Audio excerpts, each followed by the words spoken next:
आज माझ्याकडे एका 7 वर्षा मुलीची आई घाबरत आली की हिने वयाच्या 2.5 वर्षानंतर कधीही रात्री झोपेत लघवी केलेली नाही आहे, पण गेल्या 4 दिवसापासून ती रात्री झोपेत लघवी करत आहे. शाळेत देखील अशी घटना घडलेल्या आहेत. तर याचं कारण काय असू शकतं? आपण जेव्हा युरिनरी टेस्ट केली तर त्यात इन्फेक्शन निघालं. याला म्हणतात एसिम्प्टमॅटिक युरिनरी ट्रॅक इन्फेक्शन. तिला टिपिकल सिम्पटम्स नव्हते, जसं की पोटात दुखणे, लघवी करताना आग होणे, लघवीच्या ठिकाणी दुखणे. तर असं का घडलं? बरेच वेळा आपण आपल्या मुलींना टॉयलेट हॅबिट्सची ट्रेनिंग देणं फार महत्वाचं असतं. सगळ्यात पहिले तर लघवी जास्त वेळेसाठी रोखून ठेवू नये. पॉटी झाल्यानंतर तो एरिया पुढून मागे स्वच्छ करावा, ना की मागून पुढे. त्यानंतर तो एरिया व्यवस्थित ड्राय करण्यात यायला हवं. घामामुळे जर अंडरवेअर ओली होत असणार तर ती चेंज करायला हवी.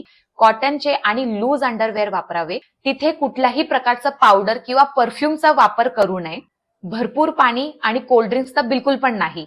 पोट देखील व्यवस्थित साफ व्हायला हवं, कारण कॉन्स्टिपेशनमुळे देखील युरिनरी ट्रॅक इन्फेक्शनचे चान्सेस वाढतात.